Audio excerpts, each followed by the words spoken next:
Hi, and welcome back to Confessionals and Congressionals. My name is Lauren, I'm Cassie. and we have a tight schedule today. We had some technical difficulties, and we are on a tight schedule otherwise. So we are going to get right into the challenge recap, episode 6 and season 41, Vets versus New Threats.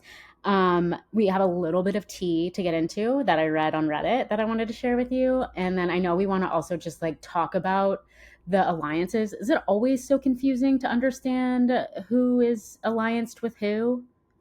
No, but I will say like there's still so many people that I feel like it's making it even more challenging because it's like when you see them all standing there, I'm like, God, we still have a lot of people left. Yeah, we do have a lot of people left. And I was Yeah. just thinking, like, on traders, I feel like it's easy to know who's like partnered with who because you get to know the members so well that it's like I know you, I know your name, I know your vibe, I know your whole thing, and so like I remember who you've talked to because I know you well. And on this I feel like I'm not getting to know people very well, so it's hard to know who's partnered with who. 100%. Even watching this one, the episode was ending before I was like, where's John A? Didn't we see John A? Like, you know what I mean? Like, I'm just like, what Yeah. is going on? Yeah, so maybe it is because there's so many people. I think like my hope as a first time watcher of the challenge is that as the season goes on, I'm going to get to know these people better, and other people are going to stand out. Other than God, I hate that I have to say this, but Johnny fucking Bananas. I know. I know. And I don't know what your tea is. Like, we can, because I've got some too. So, some of this we're going to have to get to if we can Yeah. record more later or tomorrow, because same. Yeah, we're gonna have a double episode this week when we have a chance to put out like gossip and other pop culture stuff that's happened this week because a lot has happened and I really want to talk about the other stuff that's going on with the high school catfish, like all the TikToks that have come out from everybody that goes to school with her, and Yes. people are roasting me for what I said last week. Are they really? Yeah. Which part don't they Apparently I like? had a bad take. What was your bad take? This is why My I bad don't do take was social about media. yeah, my bad take was about Chloe, like me not caring about Chloe being a bully because she's a kid, but caring more about her parents. And I don't know, I can't tell if people are purposely misunderstanding my point. My point wasn't that I don't care that Chloe is a bully. My point was that her parents are responsible for creating her as a bully, but people are like roasting me in the TikTok comments. So I was like, Jesus, guys, I was just trying to say blah, blah, blah, crying face emoji. I love that you have such a thick skin because, like, you told me somebody said something negative in our YouTube, and Yeah. I was like, okay, not going to YouTube anymore. Like, Yeah, no, I know. I'll tell you only the positive ones. I was like, I even didn't tell you what they said. I was like, they just said something negative about us, and I just clapped back and moved on. So, yeah. yeah. All right. So, before we get into it, guys, if you are new here, welcome. Please like, subscribe, comment. We would love to hear from you. We want to hear where we got it wrong. We want to hear what we got, what you agree with. By the way, the tea that I have is about Gabe. Okay. So I read some more rumors about why the cast doesn't like him. It's much more than what we saw, it sounds like. Ah, okay. Okay. So there is some sense to it. We just don't know it. Yes. The TLDR is apparently there was a showmance episode 1 and he did not handle it very well. We never saw it. He didn't handle it very well. I think he was starting rumors about other people or like if he was, I don't know if he was strategizing or just talking shit, but either way, it rubbed people the wrong way and they don't like him. Okay. Do we still like him? I can't tell. Okay. Yeah, I can't tell. And he Okay. had no airtime this week. So, No, he did not. He did not. yeah.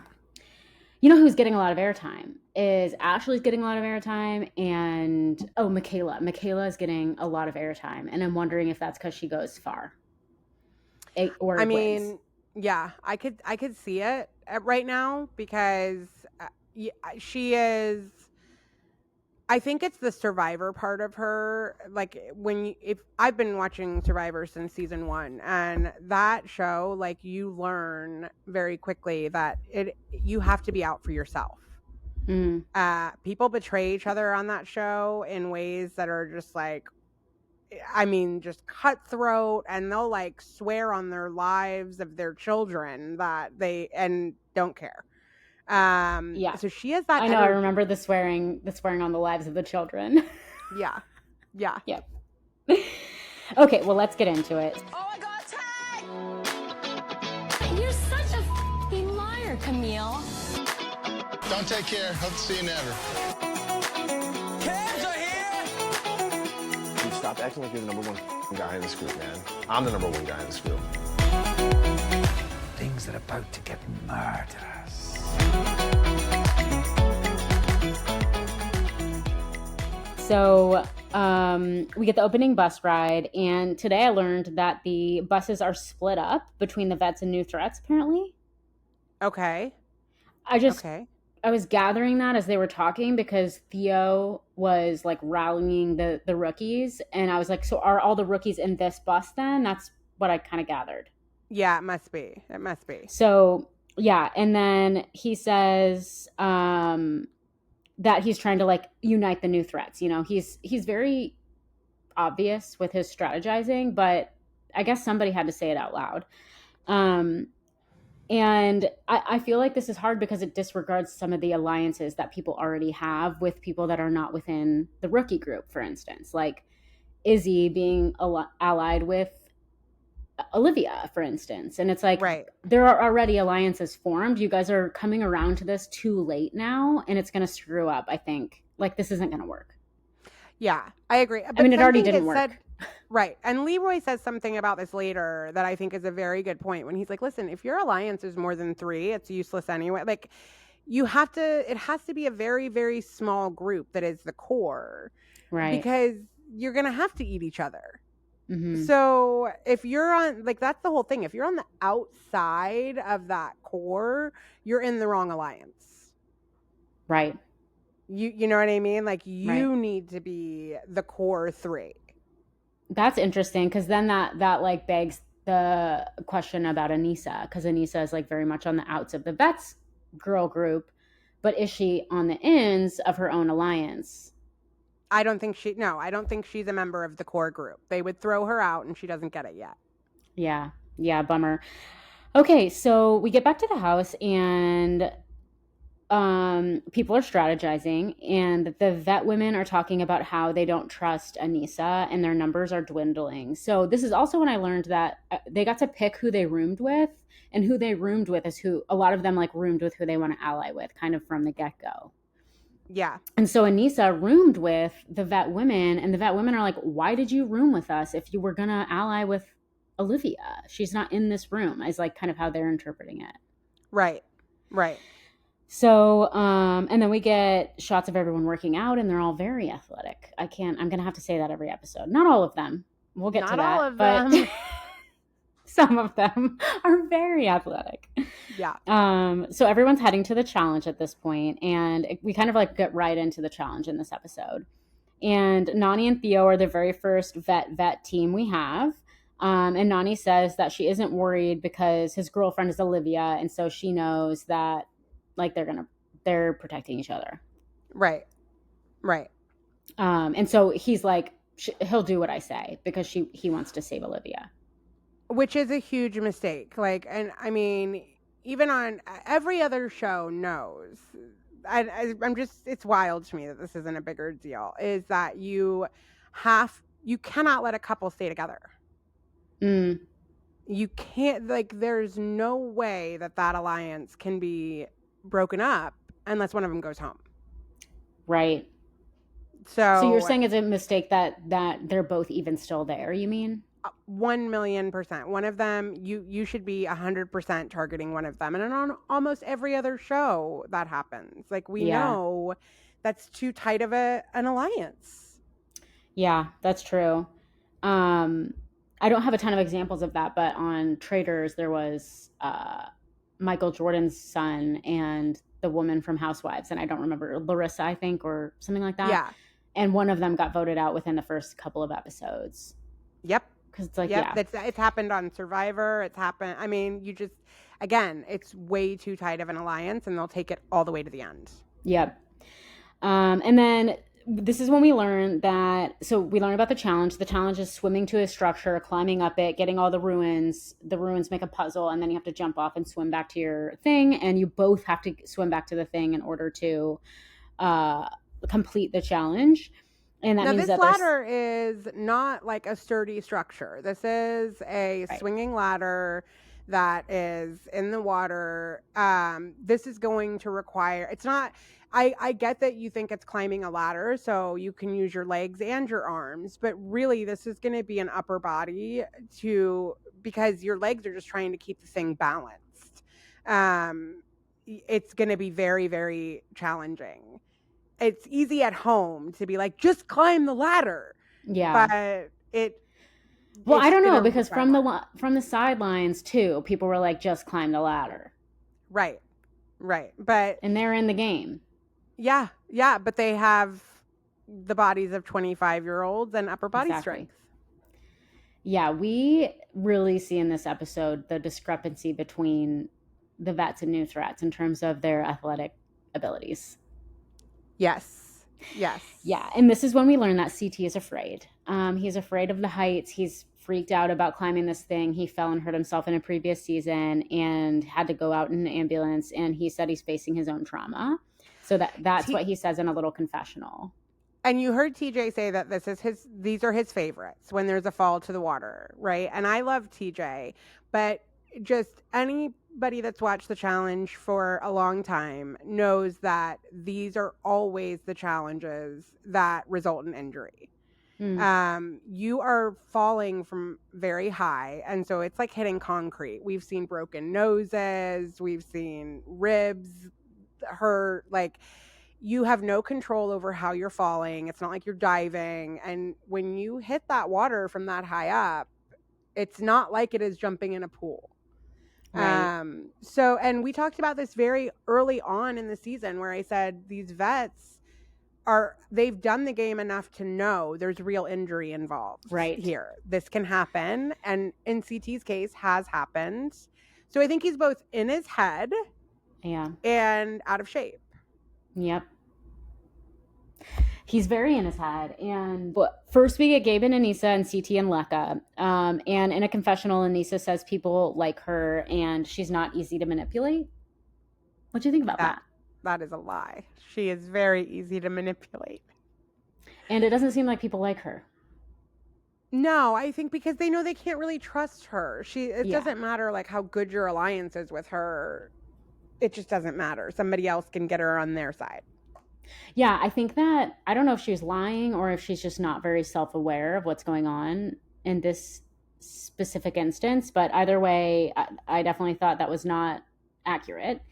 And so now we get the clip of them trying to get up, and CT is struggling. And I'm thinking, okay, he's nervous. He's in his head. He keeps trying to climb it and he falls right back down. And we just watch him like flail. His legs are flying around. People are like, use your legs, and he's just like nothing. He just can't get up. And it goes on for so long that people are like, is he fucking throwing this challenge? What is going on? And they're like, he's a we get all these confessional like clips of they're like, he's a monster. He's a legend. He's like this, he's that. And it's like, yeah, but look at him right now. I mean, no offense, CT, but like it's not like he got in shape for this. No, he definitely did not this season. And listen, this is not the first time that CT's come to a challenge out of shape. And usually when he comes back the next time, he's put in a lot of work, right? Like I have a lot of feelings, especially when we get back to the house. I don't think in any way that he threw the challenge. No, it's not unheard of for CT to throw a challenge, but this is not the way that CT would do it. He's embarrassed by what's happened. Yeah, I think so too. Yeah, so this wasn't. Yeah, he says like, I wouldn't throw a challenge by embarrassing and humiliating myself. And he's right. He wouldn't. Yeah, that's not because that made him look weak. That made him look like a bad partner. Like, what strategic goal would that have? Yeah, I agree. And it was hard to watch. Like, I felt for him in that moment. I really did. Me too. I did too. And this is why I've never gone on this show, because I just know that I would humiliate myself like this. Like, I just know it. And I would be embarrassed if I didn't do well. So, yeah, I get that. And yeah, so but meanwhile, Lekka is crushing this challenge. She gets like 4 out of 5 of the ruins all by herself. She is like climbing all over this thing. And on the sidelines, Turbo is criticizing CT for letting Lekka do the whole thing. He's like, shame on CT, shame on CT. And we see this sort of blow up later. Like, this is triggering for Turbo. He is not like to see a man flail. Yeah, I agree. I agree. He definitely has some thoughts. Yeah, he has some, he's a masculine, manly man, and this is not the way that masculine, manly men do things. Right. Some might call it toxic, but, neither here nor there. So CT is coaching Lekka from the water, though. He's like, do this, do this, do this. And all the people on the sidelines are like, this is going to be a meme of, like, him floating in the water, like, telling her what to do. And she finishes. Yeah. All by herself. Yeah.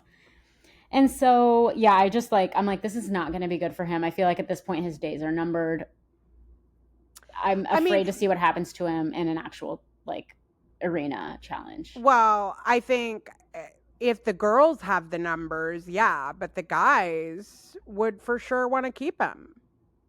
You think? Why is that? Absolutely. Because you'd want to keep him around for 2 reasons. First, he's likely to lose challenges and therefore go into the arena, which if you're a guy means I'm not going to go in, right? So we want to keep him around so that he loses challenges and becomes the person that goes in and not me. If he goes, somebody else, like if he leaves the show, now there's going to be a new person that loses all the time, right? Or isn't, whatever.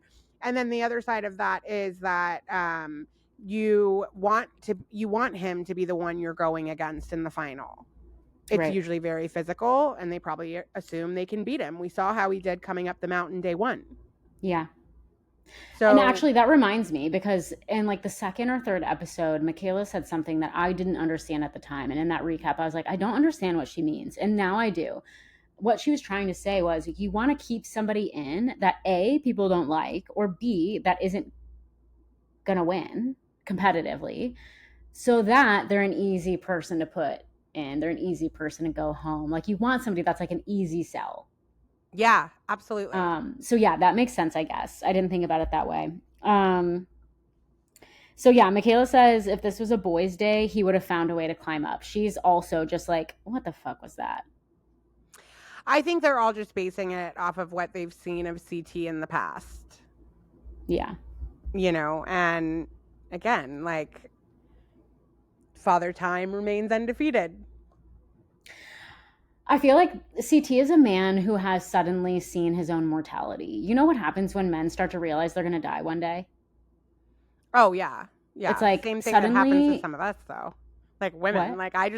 Like, I've had that. Like, I think Yeah. I said that to you the other day. Like, I'm very aware that I'm probably closer to my way out than, like, arriving. And it makes you feel some kind of way. Mm-hmm. Yeah, I think that it does a particular thing for men in terms of like almost emasculating them. Yeah. Yeah. It's hard to watch your dad get old because you realize that like it's embarrassing for him, Yeah. Yeah. So anyway, it's hard to watch CT get old because it's embarrassing for him, is what I'm saying. Yeah. Okay, so they ask. Oh yeah, so I was going to see what you thought about CT. We've kind of like covered that so far. And they're all getting the scoop from TJ about. Oh, this is a note from last week. Cut that, Mark. I was like, what's going on? Okay. All right, so then we get Heat 2. We have Aviv and Cedric, Will and Ashley. And Ashley mentions being a puzzle queen again. Cedric gives Aviv a really sweet compliment. He's so sweet. I really like him. I do too.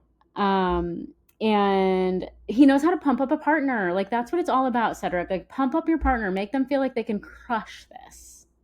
And I will say, CT is one of the best at that too. Yes. Even from the sidelines, even in his humiliation, he was coaching his partner to finish and help her. And I love to see that. Yeah. We get a confessional of Justin saying that they should be afraid of the new threats because they have no fear in their brains or bones. It's true. Like, they haven't been injured yet. They also, I mean, it's frustrating and hard because it's just like, you know, that's the thing is they say that, what is that? Youth is wasted on the young. Like they don't get that, like, you're going to get old too. And you're going to, but you know, you just think it's going to be like that forever. Yeah. Okay, so then we get Heat 3, Leroy and Izzy and Derek, straight Derek in America. And America's like freezing up. She's kind of up there on the platform, getting, I think, a bit of heights fear, and is like, sorry guys, I'm like freezing up. I can't move. But she pulls it together. And then someone in the crowd goes, why is he frozen like that? About Leroy, because he's just resting on the like platform. This is when Izzy falls. America and Derek get done first and start the puzzle and finish while Izzy is still climbing back up. Then Leroy falls, and Izzy like epically jumps from the platform onto this like swinging rope, and then you just see her all the way down to the water.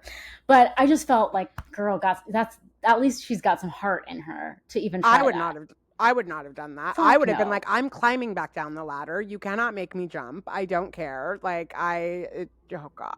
Yeah. And then we get to Heat 6, Jake and Janae, and then Michaela and Jeremy. Janae and Jake. Oh, wait, sorry. So there's like 4 groups in this one for some reason. I don't know if you noticed that. But anyway, so it's Jake and Janae, Michaela and Jeremy, Gay Derek and Adrian, and Nani and Theo. Okay. And then Turbo in there. So I don't know. I couldn't follow what was going on here. But basically, like, Turbo jumps and does this thing where he waves his hand around in circles. You know, like whenever he jumps off, he's like, yeah. And I actually just loved that moment. Like, see, even you know, aren't always elegant and manly. Yeah. Yeah. Yeah.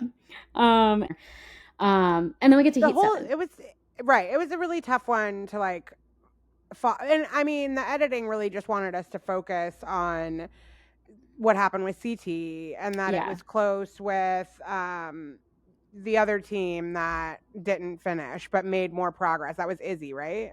Yeah, Leroy and Izzy didn't finish, and CT and Lecca didn't finish. Right. And so they just wanted us to kind of focus in on that, and then the winners, which were Leo and Sydney. Yeah, and so this is the last heat, and these are the 2 rookie pairs. We have Sydney and Leo, Justin and Dee, and Leo flies up that ladder. He is like King Kong, like flying up that ladder. And Justin and Dee are trying to dominate. They've been pumping themselves up. And yeah, these 2 pairs, like the 2 rookie pairs going last and then just completely dominating and really showing what it looks like when you're young and healthy and fit compared to all the slow, like coming right off the heels of Leroy and stuff. So interesting to watch. Sydney and Theo in a confessional say, like, we're going to beat all of these non-athlete regular people. And Justin swings the ladder to Dee. So this is when they're also thinking instead of just like brawling their way through it, because he swings the ladder to Dee and then she grabs it and climbs up. And then the next person just grabs it and then pulls it up like this and then grabs the runes off the bottom. They don't even climb down it. And I'm like, yeah, now we're thinking. Yeah. And so that was Justin. Justin swung the ladder, and the vets are suddenly like, wait a second, are we fucked? Yeah. Well, and like that's normally a thing. It's like when you have challenges like this, you don't want to have to go first. And there's usually more discussion about what the order, how TJ is going to set it up or whatever, because that's just it. With certain ones, the more that you can see what they do, the more that you can game plan for when it's your turn. Yeah, totally. Okay, so we get a confessional of Leroy being like, I'm old, and long story short is Sydney and Theo win, and they're the first both new threat team to win a challenge, and we get a confessional of Jeremy saying CT made a lot of enemies today with that performance. Yeah. All right, so we're back at the house, and the vets are talking, including Aneesa, and the rookies are outside talking quietly, and they're kind of planting the seed for Izzy. They're trying to make it, from what I understand, they're trying to make it look like they're going to put Izzy in, but really they're going to put somebody else in. But we never find out who the other person that they were thinking about putting in is, or is it the person that they put in? It is. They want it to be between Olivia and Aneesa. Both of them are veterans, and you've got the Olivia Theo situation going on. So they want it to be between them, but they don't want anything to get to them. So they decide to use Izzy as a decoy. Again, I didn't quite understand the sense in this unless, like, you don't want to give people a lot of time to strategize and think about what is, what the game plan is. And so I don't know if that was the thought behind that, is let them think that we're going to nominate Izzy so that they don't even game plan who the other person could be. Yeah. You know what I mean? Does that make sense? Yeah, it does make sense. And yeah, Sydney tells Izzy to act paranoid, and it's like, she doesn't need to act. She is officially paranoid. She is paranoid that they actually do want her out. She's paranoid about Olivia, like all of that stuff. And we see her later straight up just tell Olivia what they all told her not to tell her. And I'm like, this is why you guys trying to split down the middle is not going to work. These people already have friendships and alliances with each other. Yeah. Cedric and Turbo and Jeremy are talking in the kitchen about whether CT really froze up or whether he threw the challenge. And this is when we get a confessional of CT saying, like, they smell blood in the water. Yeah. This is and this is the fight we've had previewed from episode 1. Yeah, and so CT and Turbo get in this big fight in the kitchen, and Turbo's like going at him, and they're going back and forth, calling each other pussies, and Turbo's like pissed, and he's like walking out of the room, and CT is like, dude, I thought we were brothers. Like, what is this? You called me brother. Like, I thought we were friends. Like, what is going on here? How come you're turning your back on me? Like, I can't believe you're saying this in front of everyone. You couldn't pull me to the side and be like, dude, are you okay? What was that? And so I think CT like feels very betrayed in this moment. He's like, bro, like, what the hell is all this? And so he comes over and he's like trying to give Turbo a hug, and Turbo's like, get the fuck away from me. And this is when go ahead. Well, I was going to say, this is when we learn that Nani and Turbo are really good friends. At least I learned that Nani and Turbo are really good friends. And Nani is like, you need to get away from him, because she's like, I know Turbo, and I know that this is not going to help what you're trying to do right now.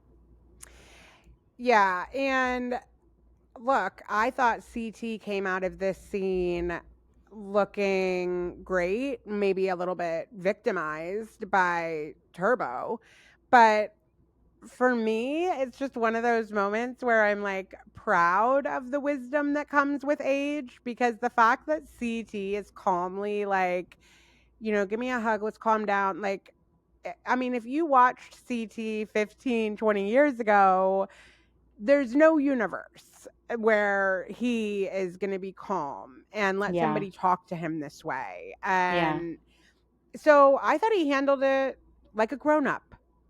I think so too. Some people online were saying that, like what CT has said in the past, that his performance in the challenges is a direct reflection of his headspace, and that people think he's not in a very good headspace right now, like coming into this season. And I'm wondering if it's almost like apathy that we're seeing, maybe not even maturity, but apathy. No, I think it's like sadness a little bit that like a friend of his, or somebody he considers a friend in this moment, Turbo, is treating him like this. I think in his personal life, he has suffered some betrayals and hurts the last few years. And so I think it's changed his perspective a bit, and I got the impression he was more like, dude, I thought you were like a safe relationship, and honestly, you're going to say all that. And I think even when he said, you could have talked to me about this privately, I think he also meant not with the cameras right here. Like, I think he thought they were at a different level. Yeah. And I think he was hurt that it went that way. And CT didn't throw out near as many like low blow name callings as Turbo did. Yeah. CT no, Turbo was being an asshole. He was. He really was. He was. Yeah. If that's the true Turbo, I'm not a fan. No. And also, like, I don't care, and this is something we'll have to talk about later, but Turbo for sure. There's somebody else. I'm not even going to say his name because I know he wants me to say his name. But for those of you that have watched a long time, Cara Maria's boyfriend and his TikToks saying that CT shouldn't even be here. If you can't compete this athletically, then you should not be here. Well, you know what? The fans want him here, so fuck off. Yeah. But at the end of the day, we root for CT. We've watched CT a long time. Like it or not, we are all going to remember the DMCT of it all and root for this guy. So we want him. I know. I was wondering if this is going to be his last season of the challenge, but if he'll go on to do other shows. He'll do one more of the challenge. He'll get in shape. He will not let this be his retirement season. I think he'll be close to done after that. And I have heard that a lot of them are moving to All Stars, which is the other version of this that Mark Long is part of. And that is more of these, older players. So I think it's a little less hard on the body. I think so. Okay. I think so. Okay. Hello, everyone. Continuity jump scare. Yesterday we got through as much as we could, and then we had to go. I was at I don't think I told you guys this, but I was at a deaf-blind conference here in North Carolina for my son. So we were at the Great Wolf Lodge, which is why it was Great Wolf Lodge-y. It was giving Great Wolf Lodge for sure.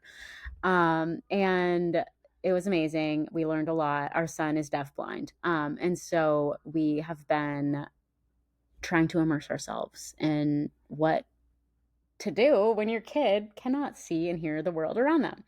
Were there some things that surprised you? Surprised me? As far as like different ways that you can help him understand the world around him? Well, I would say that what surprised me was how early we should be starting all of the things. He's 1 and he also has an intellectual disability. And so we've sort of he doesn't really understand what's going on. He's just starting to even recognize, oh, now I'm getting my diaper changed. Now this is the toy that I like, And so we were we have been implementing routines and things like that, but assuming that he doesn't understand anything. And when they were talking about AAC devices, which if you don't know, it's the devices that kids who, need an don't speak yet or don't speak at all use to communicate. And so it might have eat and bathroom and sleep and mom and dad on it, right? And so they're you should introduce those as early as possible, and you should continue to use them in every setting that you can consistently, even if they're not responding to it, as early as possible, because even if you don't think they're understanding, they might be. And even if they're not responding to it, just keep doing it, because eventually it will pay off and they will understand. And so, so Zach and I are okay, we need to make an AAC device that fits for Benny and his different needs. And so we're trying to figure out how to do that. We went to a equipment rental place here the other day, and they had a device that has 4 buttons on it, because a lot of them, you look at the picture, well, Benny can't see the picture, so we need it to be accessible for visually impaired people as well. And so it had 4 buttons on it, and each button had a different texture on it. So raised circles, raised squares, raised squiggly lines, and then raised straight lines. And so you as the parent know, maybe you label it, this is eat, this is bathroom, this is mom, this is dad. And then he just remembers these are the surfaces that mean those things. And so then he can push the button and it'll say it out loud for you to hear. Oh, wow. Yeah, it's so interesting, because as someone who's deaf, I always think of the way in which I interact with the world visually. Right. So it's I think of all the things that I need in place, and they're usually going to be visual. Right. Not everything, because when I sleep, my alarm clock, it goes under my pillow. It's a vibrating disc, and it just vibrates the whole bed, right? Yeah. That's my alarm clock. Yeah. And the same thing, you can do the same thing with smoke detectors and things like that. But overall, yeah, I'm looking for those visual cues. So to take that away too is a whole other layer to try to figure out. Yeah, and it's like that's more for us even than the hearing because he can hear. He just has some hearing impairment, but he cannot see. I mean, he can see Right. light, but that's it. And so, yeah, it was a good reminder for us. We had a lot of really good reminders for us about the kind of environment that we need to be creating for him so that he can create concepts of what things are in his head when he can't see them. Yeah. So it was really interesting. It was free. It was put on by federal and local resources that resource kids and families with special needs, the same federal resources that are being cut. So they were like, we don't know if we'll ever be able to do this again. This might be the only time that we ever can do this. So thank you for everybody that came. And yeah, so it was an amazing experience. And the best part, by far the best part was meeting other families. We got to meet other families who have medically complex kids and wheelchairs with cerebral palsy and other impairments and things like that. We got to meet other families whose kids are just deaf or just blind. And it was amazing to meet the families, and they all live in North Carolina. So even though we're leaving soon, it was really great to meet them. I got some Facebooks from people, and yeah, it was a really good experience. Benny had a good time, and I'm praying we don't get COVID. Well, I'm really glad you went. I think that community is going to be just critical. Yeah. Yeah. And it has been. We've learned it has been when we've connected with families who have kids who have his genetic syndrome, which, if anybody is watching, our son has Rubinstein TB syndrome. If you know anyone, please let me know, because it's really rare. And so it's hard to find other families. And so the only way to connect with them is through Facebook. And when you do, you learn, oh, okay, their kid did this at 3, this surgery at 3, or this thing at 3. And so we should ask about that. We should, like, tonsils and adenoids being removed and just all these random things that, like, we would never know if we didn't know other families that did that. Yeah, and I think it's really interesting because I joined all those Facebook groups when you guys got the diagnosis, because you didn't have it right away. So as soon as you got the diagnosis, I joined all those groups, and I just kind of watch in the background to try to learn and, all that stuff. But I've noticed lately one thing that's been kind of neat is I've seen a couple new moms that have just found out, Yeah. post.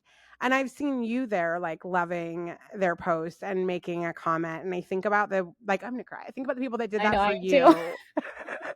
like right in the beginning when we found out and how much that meant to you. And it's nice to see, not that you're on the other side of it, because there is none, Yeah. but that you're able to give that reassurance as well, that, like, it's going to be okay.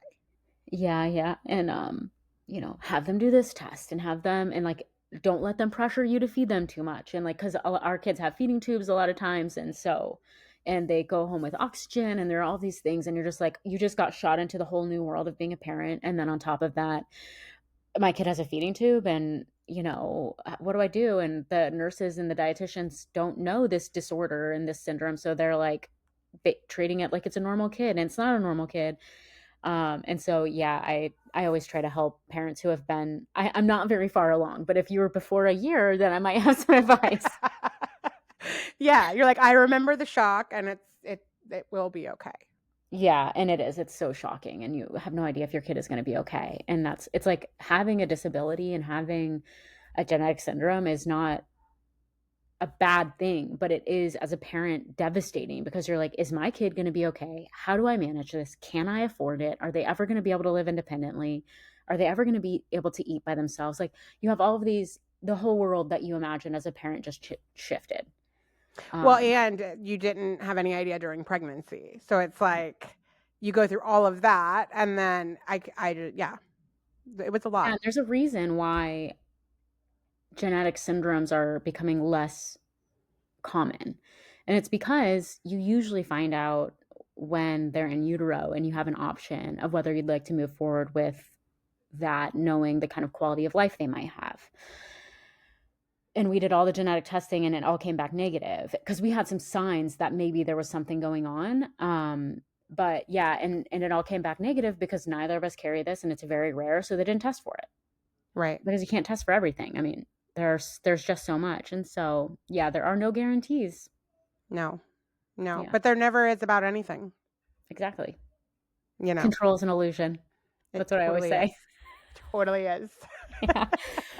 And so while we're checking in, let's wipe our tears. Yeah. How are you? I'm better today. As we continue to bring down the room, I'm better today.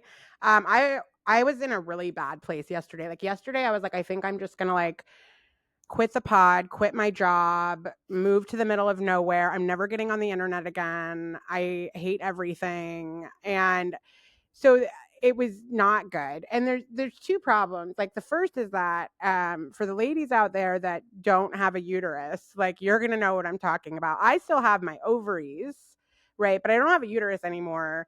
And so when I have the like this day where I feel really low, it's like 9 months ago, I would then get my period and be like, oh, I'm not crazy. Yeah. But now I don't. And so I'm like, I don't, I need to be on meds. I don't know. Like I'm losing it here. And then I'll like go check a calendar and be like, you know what would be happening right now? Right. And then I 'Cause feel it's like better. your body is still creating hormonal changes. It's just not bleeding. Correct. All the It's regular hormonal changes are still there. I just, amazing. I love that for you. I know, isn't that great? Like I still get to deal Yeah. with that side It's of like, it. can you just Uh, take everything? I don't want it. yeah. They told me that it was good to keep your ovaries if you can, so that you naturally go into menopause later instead of the sudden like drop I of all see. hormones. Yeah. So since mine looked good, it was like we'll let you keep them.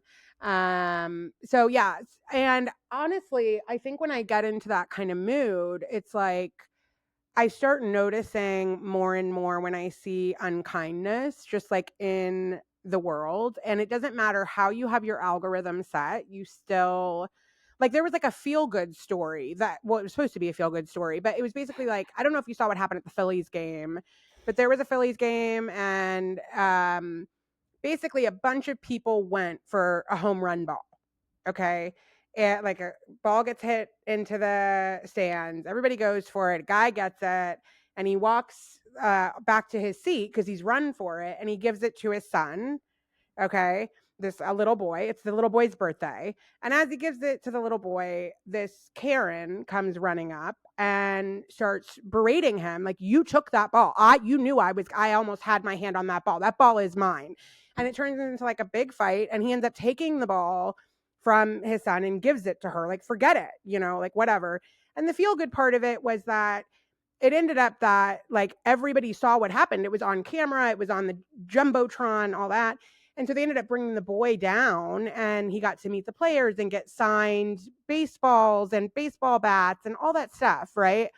So it works out for him. But I'm upset because one, it happens. All right. Like I don't like that it happened. And two, the internet has made it their life's mission to find this woman. And they have, and they find her name. And then it becomes like, all right, guys, do what you do, and everybody's like going after her and people are figuring out if she's a registered Democrat or Republican. And it's just a lot. And I see women with the same name as her, like posting, like they've made their profiles private and they've changed their profile picture to, I am not the woman at the Phillies game. Please leave me alone. And I'm just like, I hate everybody. I Yeah. hate the world, Yeah. and then I saw Cara Maria's boyfriend. He's got a TikTok and he's open about this fact. He likes to consider himself a troll and see who he can hurt and what he can say. And I don't Why does that not surprise me? I know.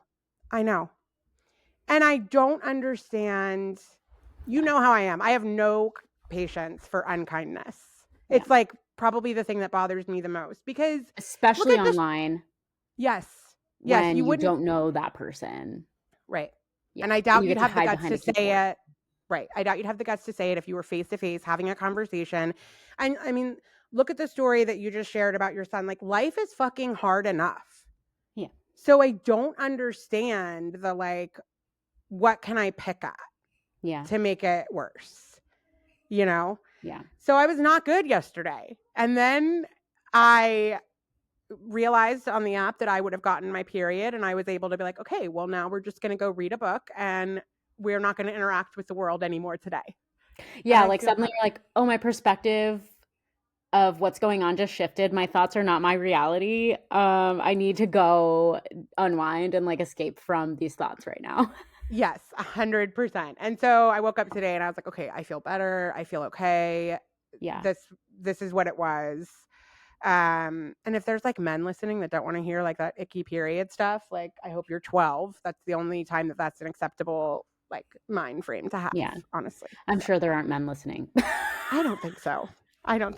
Men only listen to other men. Yeah. And it does seem like a lot of the comments that I've seen to some of our videos have been like the women reacting to the unknown number and being like, no, my husband wouldn't have noticed either. Yeah. So I'm like, all right, good. Like we're all in a safe space. We're in a safe space. Hey, girls. Yeah. I haven't seen a single man comment anything nice on our videos. So I think one man commented and I blocked him because he said something rude about what we were wearing. Oh, I knew it was a guy. Yeah, it was a guy. Of course it was a guy. I knew it had to be a guy. Yeah. I'm glad I don't even know what it was. I told my husband, I think I'm going to wear like my Halloween butterfly wings and a tiara when we get on today and just be like, is this better? Are we okay now? Like whatever you were mad about. No, I don't want to know. It wouldn't even bother you. Like they were just trying to be rude. Yeah. I'm not going to tell you what it was, but it's like they were just trying to like see if they could hurt our feelings, and it was dumb and it didn't work. Yeah.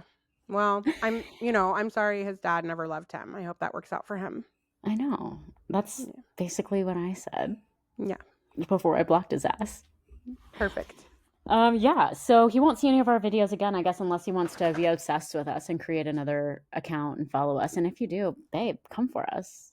Well, right, because I don't check the social media. Lauren does, so go for it. I won't know. Yeah, people, like I said earlier, they're coming for me for my hot take earlier, and I can accept that. What I will not accept is criticisms of the way we look, talk, our voice, something dumb like that. Like, take your misogyny elsewhere. I don't care. Yep. Yeah, and it's fair. I understand what they're saying is like, she should still be accountable for being a bully. But it's tough when like we saw what her parents are like. Yeah. So didn't come out of nowhere. All right, Cass, shall we get into it? Yes, I'm ready. Okay. I'm ready. So where we left off was I know you guys just saw this 3 minutes ago, but where we left off was they were about to start the after party. And I was sad this week because we didn't get any scenes of them getting ready. So we still do not. Yeah, and we got one episode of scenes of them getting ready, and it was so cute, and I wanted to see more of it. Yeah. So yeah, Leroy starts off the after party with his cheers, and he says, "We won't be invited back because of how y'all are playing cheers." And I think he means the vets. Oh. He might not be wrong. We got Leo and Sydney chatting, and they're on the same page. They want to pick off the little weak vets. That's kind of like how they're like, look at these old, decrepit losers, unathletic losers that are here. Like that's their mindset. They're just They've really honed in on the fact that like the vets are losers. Listen, show some respect. All right, show some respect. Yeah. Aviva. So by the way, I'm going to narrate this, but please hop in if I misunderstood some of this strategy stuff because I'm having a really hard time following what is the strategic plan here. I don't know what it is. I feel like I can usually follow it on shows like Traitors, like I've talked about earlier in this episode, but I'm just having a hard time understanding like what the strategy is. Well, Traitors is, I think, less people. ChatGPT made us a web, like an image web, which was a little bit helpful for me. Because I think I had thought that the UK had more rookies than veterans, which I was totally wrong. Okay. That's veteran UK players.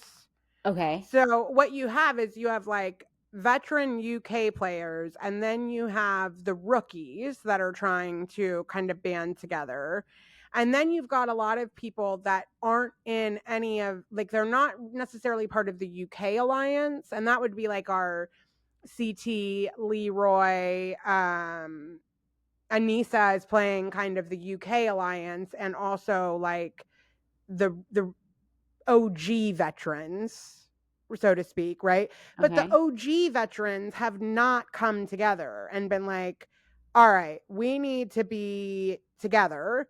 And honestly, there's not enough of them left because you've lost Cara Maria, you've lost Johnny Bananas. So they really need to pick a few people either from the rookies or the UK and convince them they're part of that core alliance. They're not going to be, obviously, but that's what you need to do because they don't have the numbers for it anymore.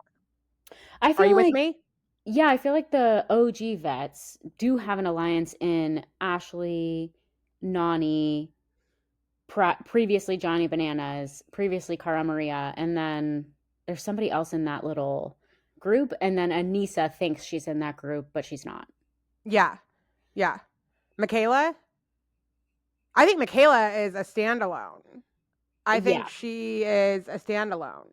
And they also have not, if you notice, at least for what they've shown us, we have not seen a lot of strategizing among that group of veterans, the OGs.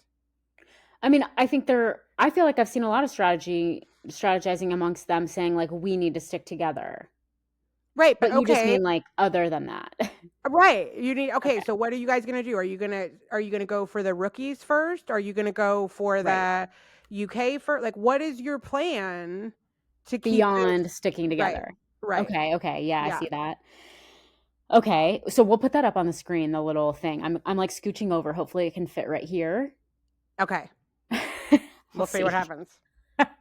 um so we get Leo and Sydney chatting, and then Aviv in a confessional is like thinking they're gonna throw a vet female in. That's what she's assuming is gonna happen.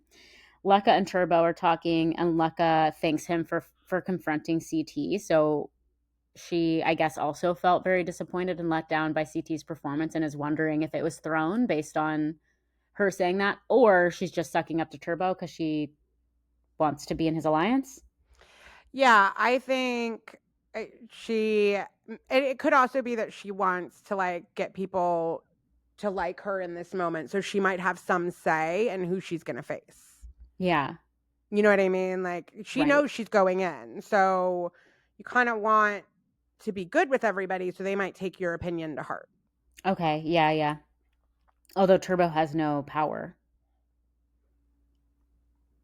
He's not voting? Oh, I guess he's voting, but outside of that. Yeah, okay, I see what Right. you mean. Yeah, like he'll vote in the jury. Right. Um yeah, okay. Lekka says that she wants to see Izzy in the arena, and for her it's genuine. I remember everybody else is saying like Izzy's a decoy and she's like, "No, I want it to be Izzy." Right. And okay, so can you explain to me, like, do people just want it to be Izzy besides No. her? No. Okay. No. So she's sabotaging her own situation by telling Olivia because she's Yes. paranoid. Yes. Okay. Because she tells Olivia at this party, but we'll get to that. Theo and Leo are talking, and Leo says, "We're cool, so I'll tell you like what we're planning," which he's totally lying, right? And he says every time he tries to rally the troops against the vets, there's an implosion. But in his mind, they're rallied, right? So like in Yeah. this moment, he's just lying to try to like throw people off and saying like, I can't get them together. I don't know what's going on. Like they keep imploding, blah, blah, blah. But really he feels like they're together. Right. Aneesa is talking to Sydney, and this was so annoying to me. I mean, just like Aneesa just continues to disappoint me, like as a player, because I felt like she was so transparent in this conversation. She's like, first of all, she's trying to butter her up and be like, "You're so smart. You'll vote for the right person. Like you guys will pick the right person." And then she's like, "But it's it's not my time. My time should come later," kind of a thing. And it's like, Yes. honestly, that was your attempt at manipulating her? Yes. Aneesa is not someone who's ever going to like volunteer. She's not someone who's like, you have to go in there to prove yourself. She's like, "No, I just want to skate by till the end." Yeah. Then we get a confessional of Michaela being like, "I've invested time in making friends with rookies, with vets, kind of all over the place, but like she's made friends with rookie male males and has advised them and all of that. So she feels like when a shakeup happens, she will be good because she's kind of like dipped her toes in all of the different alliances. Yeah, I mean, it'll keep her afloat for a while, but she's played Survivor. She knows that, again, you've got to be in with that core group of 2 or 3, or you're just a number until they don't need you anymore. Yeah. Yeah, we'll see how it all works out for her because she's still playing a very like confident, borderline cocky game. Yeah. And I don't get the sense that her social game is actually very good. No, I don't think it is. I don't think it Yeah. is. I But think people just I don't think see her as a threat right now. right. Right. I think she comes off as cocky. I think she comes off as like thinking she knows better than everybody else. And yeah, I don't it doesn't seem like a very strong social game unless they're editing it in a Yes. different way. Yes, totally. Again, we're based this on edit. And then Sydney says that she would rather work with the vet women to the women. Like she's talking to them and she's like, I would rather work with the vet women. And they're all like nodding their head. But this is her lying because she's working with the rookies. Right. So there's a lot of lying going on at this, which is fun. Right. Izzy It's pulls. just what the problem is, it's hard to determine which is a lie and which like normally I feel like you are very aware of like, oh, they fell for that dumb shit. And sometimes I'm like, wait, did I fall for that dumb shit? I don't know what's going on. Yeah. Okay. Thank you. Yeah. I rewatched this party scene at least 4 times, and I was like, I do not know what's going on. Yeah. Same. And I was cooking dinner, okay? But listen, I was hungry, but I still watched it 4 times and I kept pausing it. Okay. Okay, so then Sydney, we get a confessional. Oh, so then this is when Izzy pulls Olivia and she tells her about the decoy plan. And I think she's just she seems very nervous and very thrown off by this decoy plan. And she's like, they're gonna pretend to throw me in, but really they're gonna throw somebody else in. And she doesn't say who. At least to us, we don't see her say who. So at this point, we still don't know who they're actually planning on throwing in, right? Right. And honestly, I was kind of like, maybe she's just as confused as we are.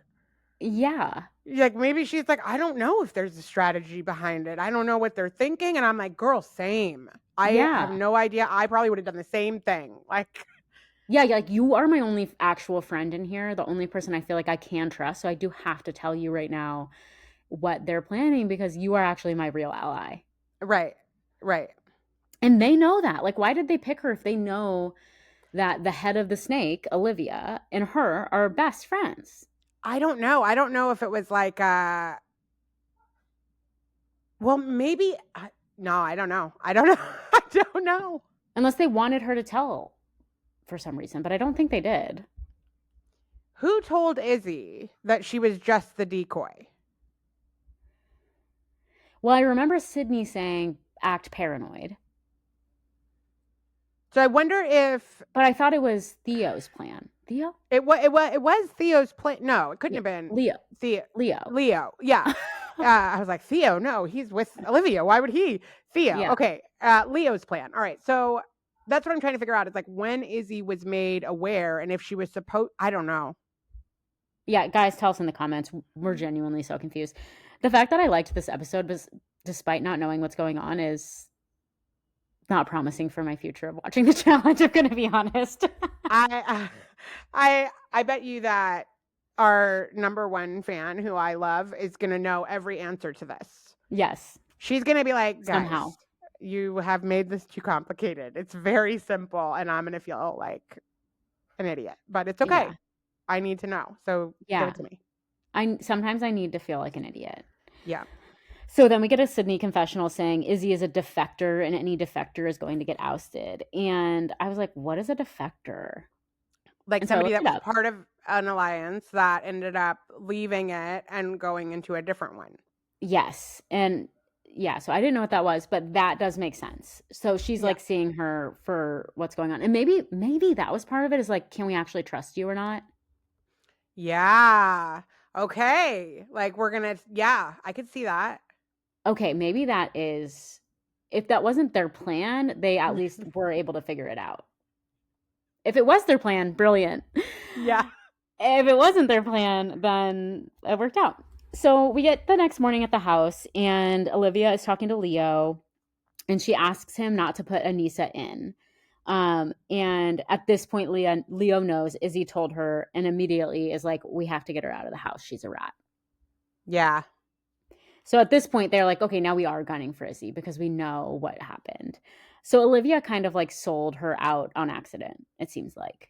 It does seem that way, yeah. And then we get an Olivia confessional saying if she puts Aneesa in, then she will have the house votes and she will get saved over Olivia. That's like how she's thinking. So she's like, if Aneesa gets put in, they're going to vote for her to stay, and I'm going to be put in. Yep. Versus Ashley, she thinks people will save her and put in Ashley. So she's like, we should pick somebody else that isn't more popular than me. Correct, because I don't want to go in. Even though last week I said, like, you got to pay your dues. I didn't mean me. I meant you guys. Yeah. That's right. all. Yeah. And so Leo and Olivia are still talking, and basically Olivia's like, I'll protect you, kind of a thing. And Leo's like, that's an empty promise. I have no idea what you're going to do. And she's like, you kind of just have to trust me then. Yeah, and he's like, no, thanks. No, not on a game like this. No. So then we get, and I'll give it to Olivia. She's going for it. She's trying her best to convince the leader of the rookies that she's worth saving and that she's trustworthy. And then we get a confessional of Ashley saying she knows that she might be getting put up. So she's either getting a sense, maybe because people aren't talking to her about it, or she's heard through the grapevine that her name is in the mix. And then she's also like, I know that Leo is going to try to take a big swing. He's not the kind of guy that's going to like try to fly under the radar. He loves to be the center of attention and like do some crazy shit. So sure shit up. Yeah. He's already said, like, I'll burn it all down. I don't care. Like, he's just here for it. And then we get to the jury, and Leo does do a speech that, how long do you think this speech lasted? Because they did like a time lapse of it, basically, of him like continuing to talk, and people are like, wrap it up. And then they've got all these confessionals of them being like, he talked and talked and talked. I bet probably like 5 full minutes. Yeah, which is a long time. It's a very long time. Especially because it was sort of hard to know what the point is that he was trying to make, except that I guess like the friends that you have outside of here shouldn't impact your game. Yeah. I did not understand what his point was. Yeah. And he kept bringing up people's kids and like knowing each other's kids. I was like, I don't know where you're going with this. I don't know if it made sense to anyone. But so we know Lekka is going to elimination, and Sydney makes Leo say it. So she's like, tell him who we're going to put up. And so then he does this big speech, and they fast forward, and he's still talking, blah, blah, blah. And then we get a flashback to CT and Olivia saying that they think that they should put Ashley up. So at this point, we're like, okay, are they going to put Ashley up? And then they say Aneesa, and so now the vets are pissed. So they're putting up Aneesa, and Lekka and Olivia are both shocked. And so then we get the vote. Yeah, and I didn't doubt for a second that it was going to end up being Olivia at that point, because like Leroy would never. There's too many of them that are like, dude, I've been playing this game with this person 25 years. Right. And that was what Leo was trying to say, I think. Yeah. Is like, just because you know these people forever doesn't mean you should. Like, you're an idiot. It's been 20 years. Like, you think that we're going to be like, okay, I guess that's right. No, fuck that. We're going to stick together. Yeah. And I think Leo is thinking like, break the freaking rules. Do something you wouldn't normally do. I think that's where his head's at. He's like, but how would it benefit their game? Right. That's the part that it's chaos. Exactly. They're like, fuck that. I have a much better chance if we stick together. No. Yeah, so we get Gay Derek and Adrian say Aneesa. Sed and Aviv say Olivia. Jeremy and Michaela say Olivia. Turbo and Tay say Aneesa. Justin and Dee say Olivia. Derek and America say Olivia. Will and Ashley say Olivia. John A and Nick say Aneesa. Theo and Nani say Aneesa. And at this point, they're tied. And in this episode, they're like, oh shit, we're tied. Last time that didn't happen. They like didn't realize they were tying up, or they didn't think about it. Now they're like, okay, we're tied. And so Izzy and Leroy are the tie-breaking vote. And Leroy's like, there's no effing way I'm putting Aneesa in. Sorry, but no. And Izzy, they're kind of both arguing, and because like Izzy has to put in Olivia, who's her best ally, right? And she basically gets outranked by Leroy, and then he jokes with her that he's going to make her say it. I know, that was so. I don't think he was joking. I think he saw her face and he was like, "Never mind, I'll say it." Probably. I think because in the moment he was pissed that it was even being just like that. You think for 1 second you're going to convince me to throw in Aneesa. You're out of your mind. Yeah. Don't even come to me and look at me like that. No, I'm not doing it. Yeah. He does give dad. He gives dad energy. I'll give him that. Does. Yeah. All right. So we know now that's Olivia versus Lekka. And at this point, what were you thinking? Okay. Honestly, what I was thinking is that this is the moment where, well, it was a few minutes later, I guess, that it came to me. And this is where I need like an ex-reality TV producer, like the one that you follow on TikTok, somebody to tell me. Yeah. Because here's what I want to know, if we're honest. Yeah. What I want to know is, had it been Aneesa, would it have been a different arena challenge? Okay. And what I mean by that is, I think if that had been like Lekka versus Aneesa would have been destroyed. Totally. Destroyed. And people have said that online. They're like, and imagine Aneesa trying to do that. And I don't think that would have been the challenge if it would have been Aneesa. I think that they have several to choose from. Okay. And I think they made it an athletic challenge because you had 2 athletic women in there. Yeah. That is my theory. Yeah. Because it was my first thought. When I saw the thing, I was like, oh my God, thank God Aneesa's not here. I would have just been like, never mind, I'm not doing it. I'm going home. Like, I'm not even going to attempt it, you know? But I bet you would have been something different if it would have been Aneesa. Yeah, that's interesting. I wonder how it works too when they pick the challenges. I'm sure you're right. They probably do to some extent have to take into account who's going to be in the ring when they or like, it's not going to the bananas Gabe one, you know, it's like, yeah. What if that was Olivia and Izzy? Right. You know? Right. Yeah. It just wouldn't have been as fun. No, it wouldn't be entertaining. You would smashed. Yeah. Yeah. But go in there thinking he could beat him. Yeah. Oh, always. Always. Yeah. Okay, so we get to the arena and we find out the game is called Out of Time. And you have 2 ends. You have to run from one end to the other as many times as you can in an amount of time. And whoever does it the most number of times wins. And I think it's 5 minutes. And so they start at one end. They have to run up a ramp of rollers that as you're running up it, they roll, obviously, and then climb down a ladder side and then hit the button and then run back up the ladder, down the ramp. And yeah, so it's basically a cardio challenge. And we get a confessional of Lekka being like, I got this. I played D1 basketball. He's like, I got endurance challenges. I got this. I played D1 basketball, blah, blah, blah. And so, and Olivia, actually we get a confessional of Gay Derek being like, Olivia and I have been training for this. We go hiking all the time. And I'm like, hiking? But they must be doing like really intense hikes.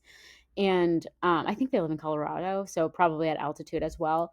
And so, so we kind of get these confessionals being like, all right, whose game is this going to be? And at this point, I'm thinking like, Lekka's probably got this just because of her training. And she's not that far out of playing basketball, it doesn't sound like.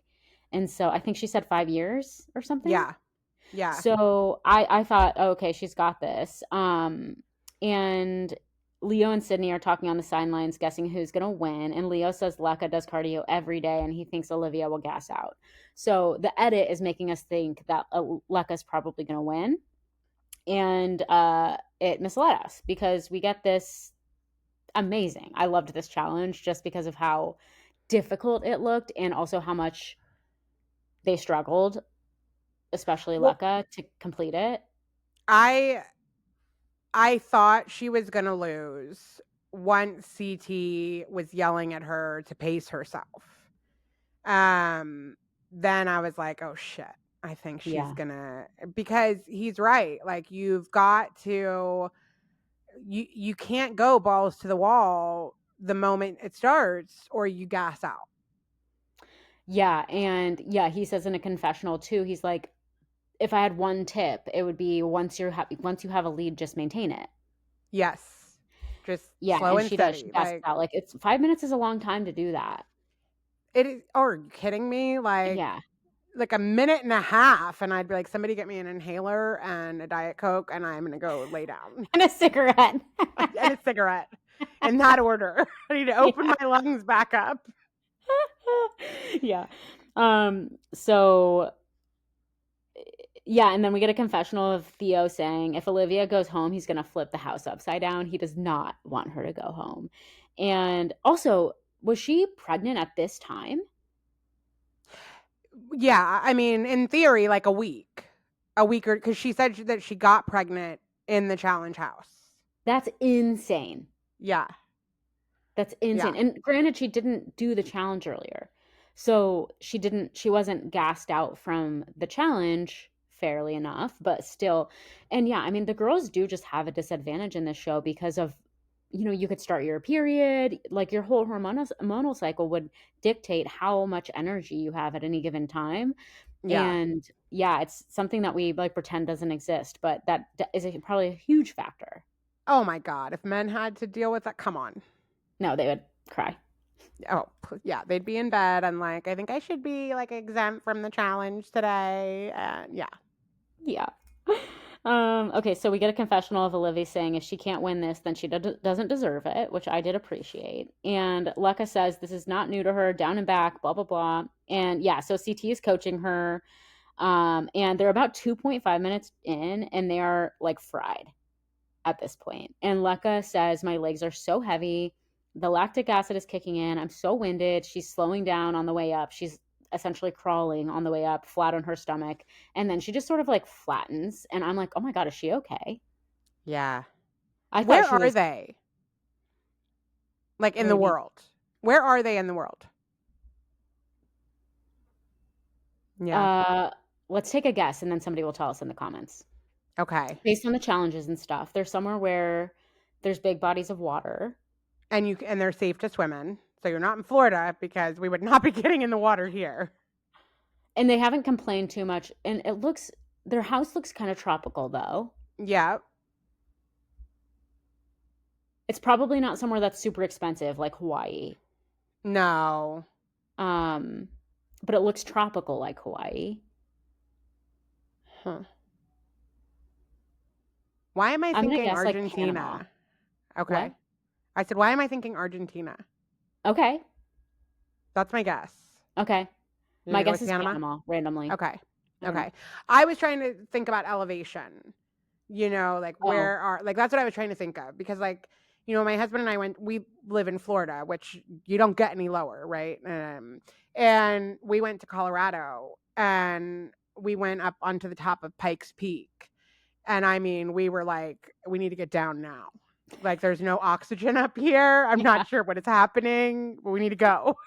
So I can't imagine, like where you're at in the world. If you're not used to that, even more so. Yeah, that's so true. And they probably, I wonder if they know ahead of time where they're going to go. So they know if they should be training like at elevation or for those of them that train. Yeah. Well, yeah, I know.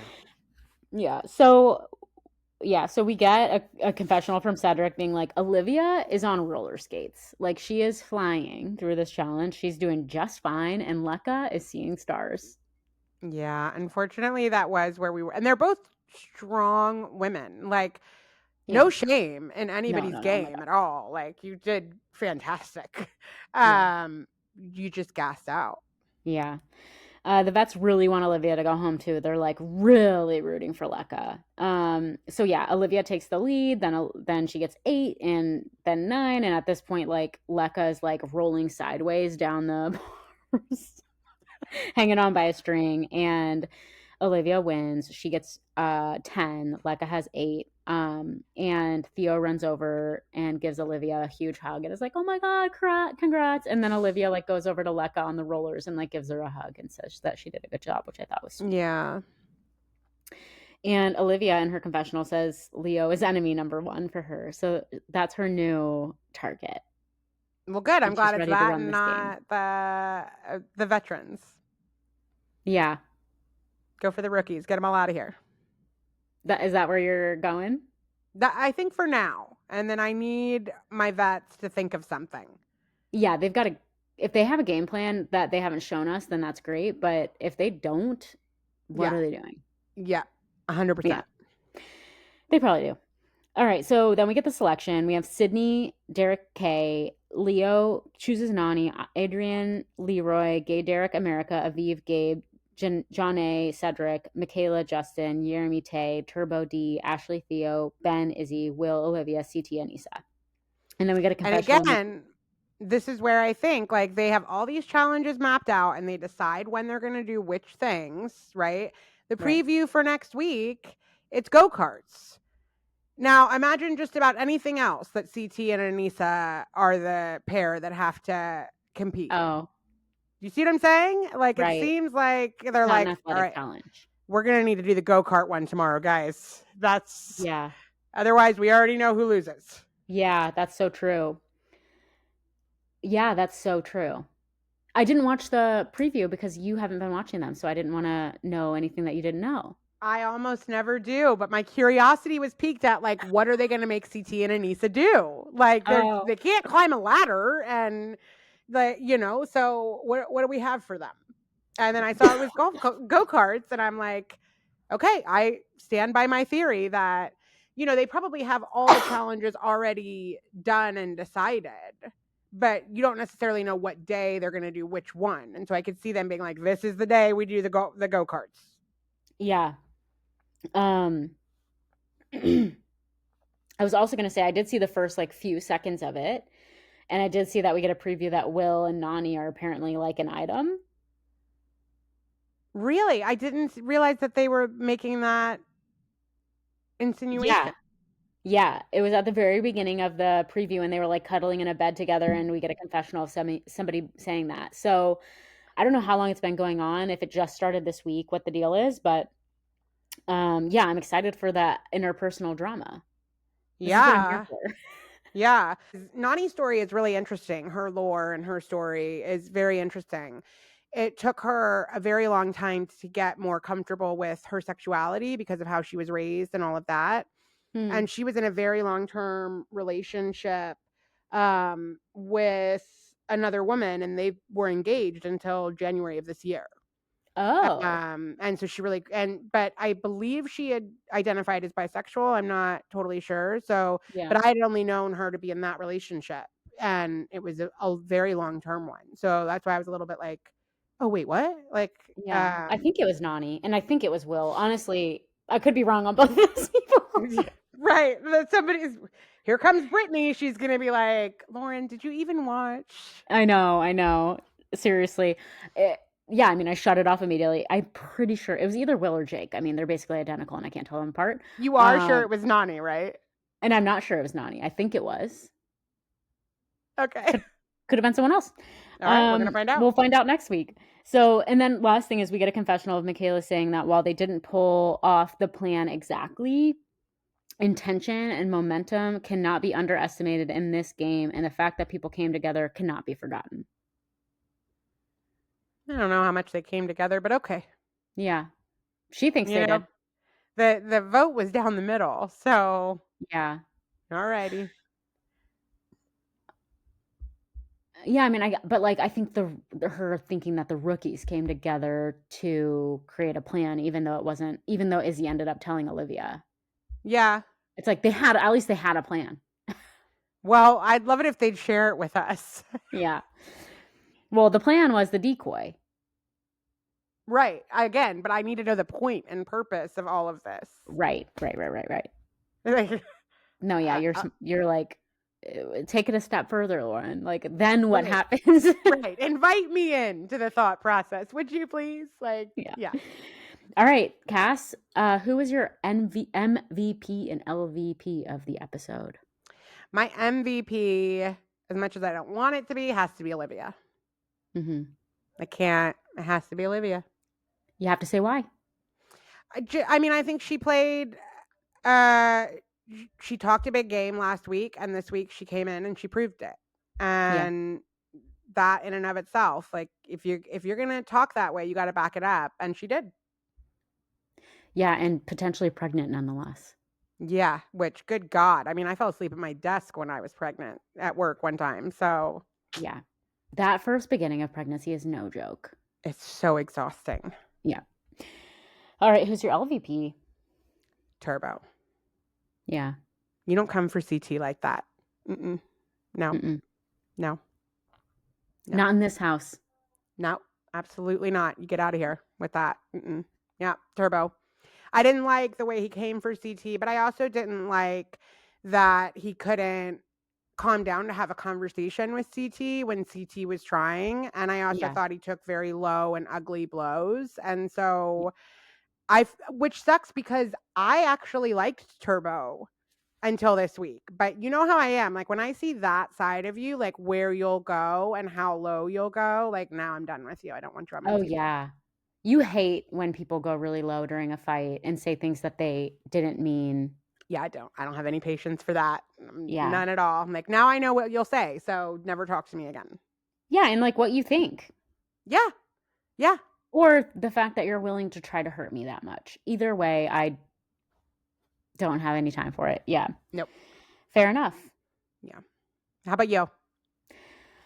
My MVP this week, you're going to probably laugh because it's supposed to be the best player. But I do think this was the best player this week.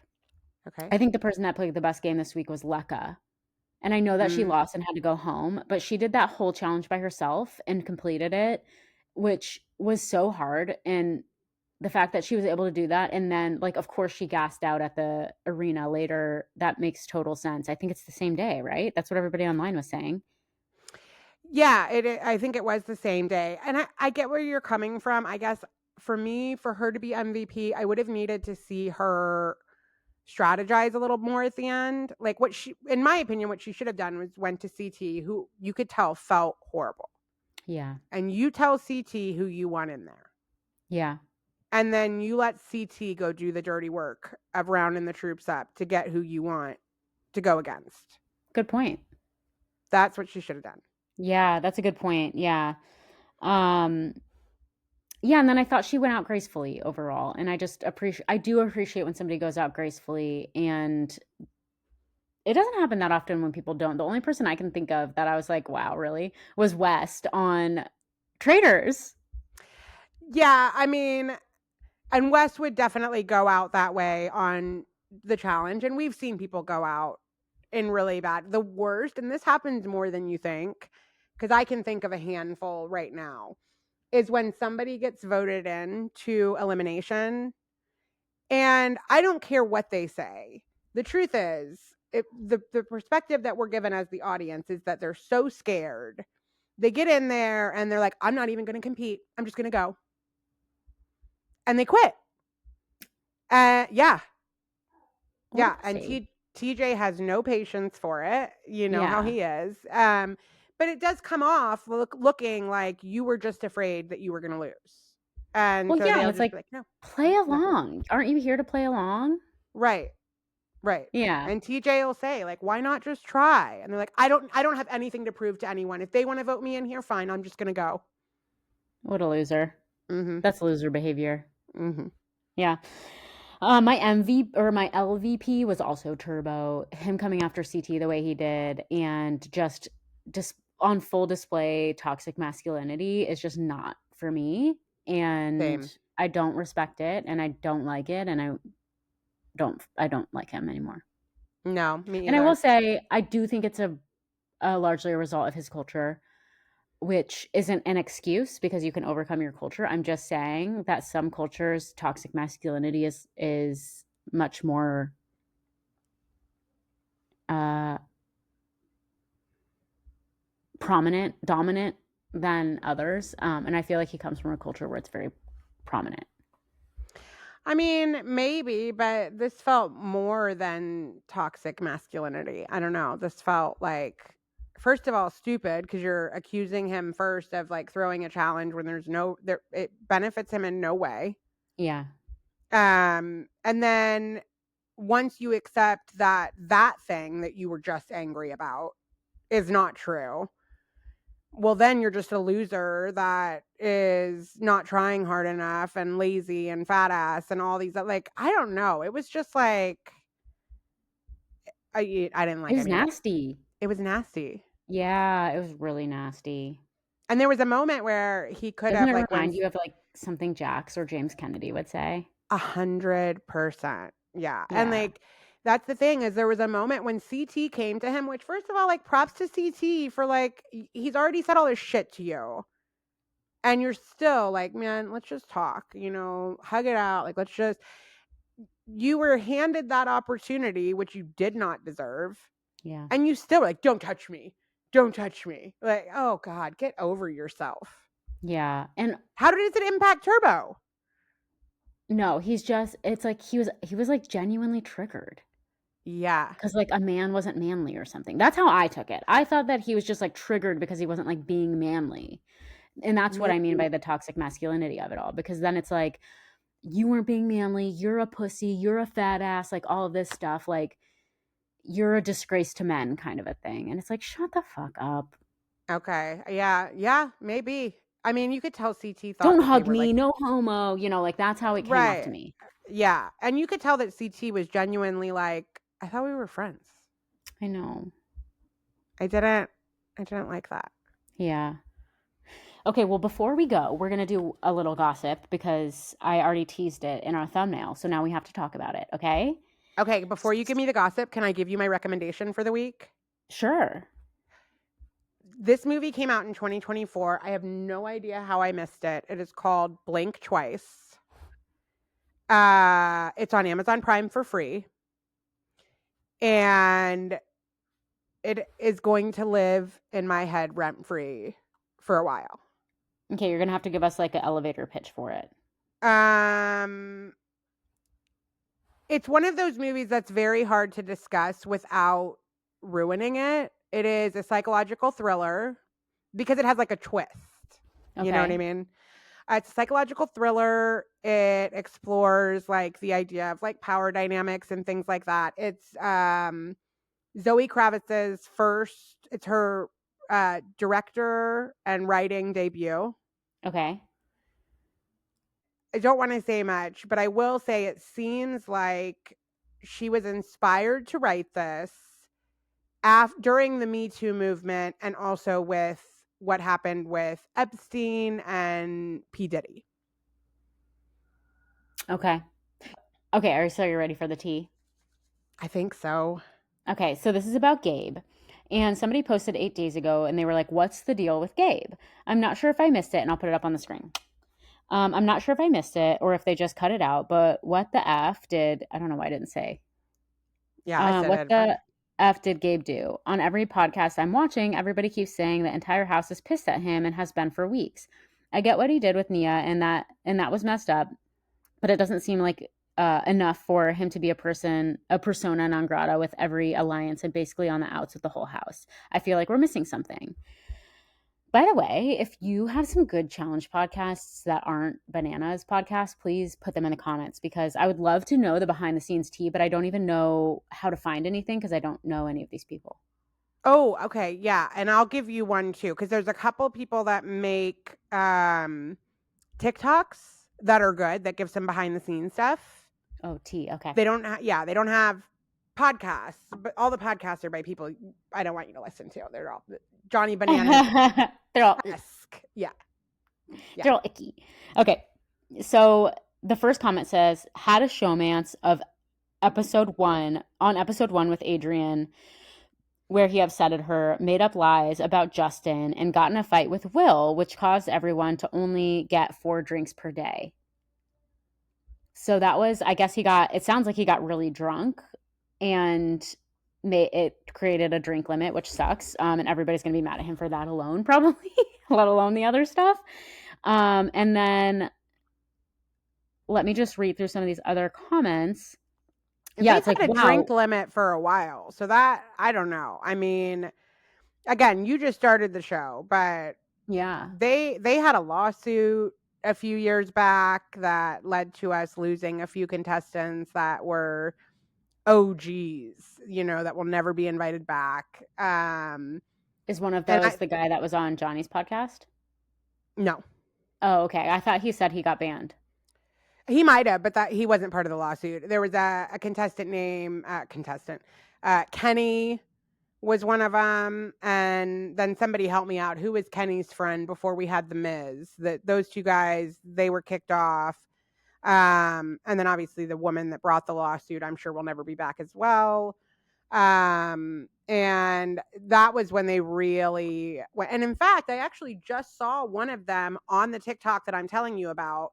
Not one of those, but another challenger, Sarah. She's the one that Johnny Bananas took the money from at the end. Yeah. I was watching her TikTok and she was talking about how they do the drinks now. And it's like if they give you like a little bottle of wine, and I'm not sure what the purpose of this is, but like all of them are labeled like we have these 10 little bottles of wine, right? And like you ask for wine and we give you this, and you can't come get another one until we get that empty bottle back. I don't know if that's a way to stop them from hoarding it. Oh, that's interesting. Yeah. Yeah. So they're pretty strict. So I don't know. I'm just saying, I don't know. That's really strict. Yeah. Yeah. Wow. Okay. Okay. So then somebody else says, Leo explained this on Zach's podcast. And listen, I tried to listen to this podcast and I got 7 minutes of the 14 minutes through. It's not a very long podcast. Whose podcast is this? Oh, I didn't know Zach had his own too. Yeah, I looked it up because I was curious. So anyway, I'll tell you after. So Leo explains this on Zach's podcast. Before filming, when they were at the hotel, Gabe was going around talking to all the rookies one-on-one, trying to pit them against each other.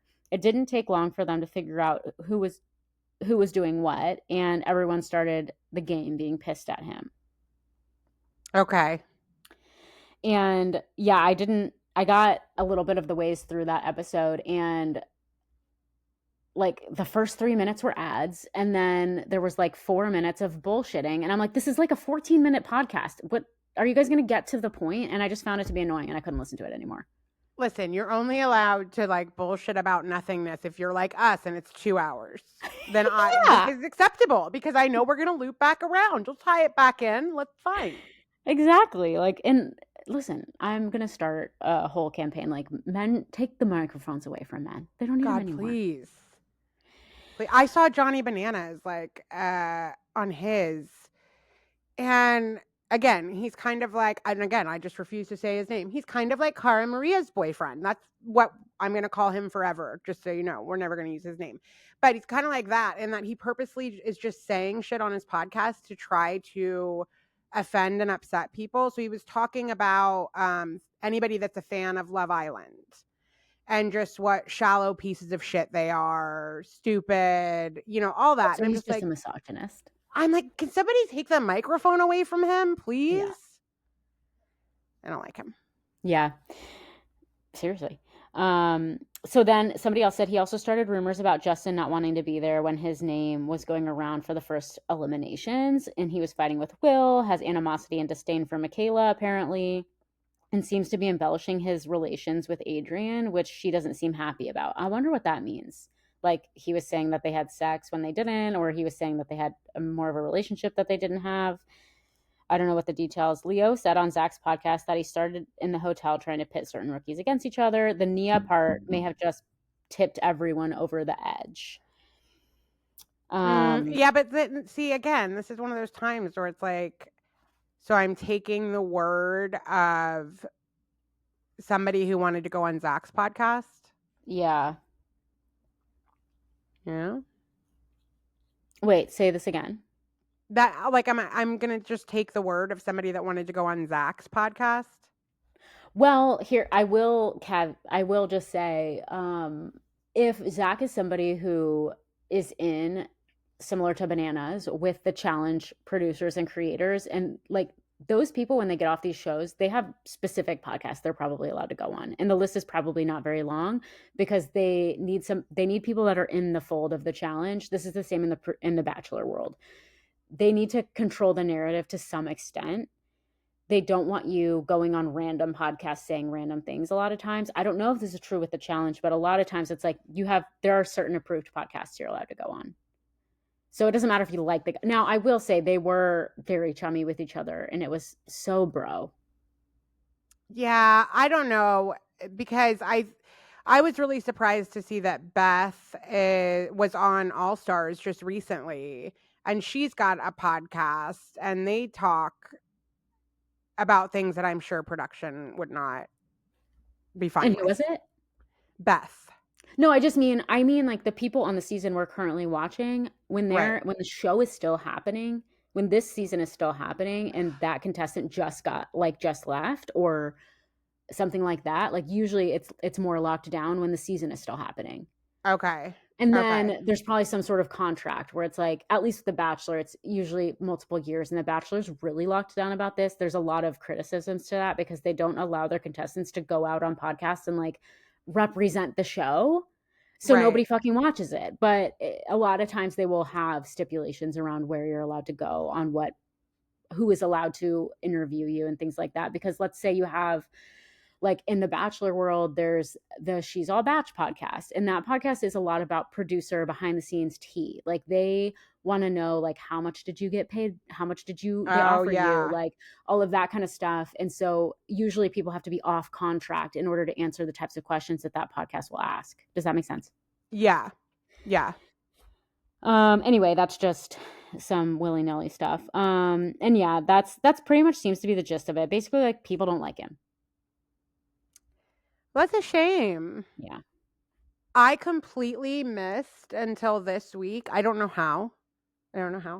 That Eric Dane had been diagnosed with ALS, and I am just like so sad. That's so sad. I watched his interview with Diane Sawyer, and he's already like lost the use of his dominant side, like that arm and hand, or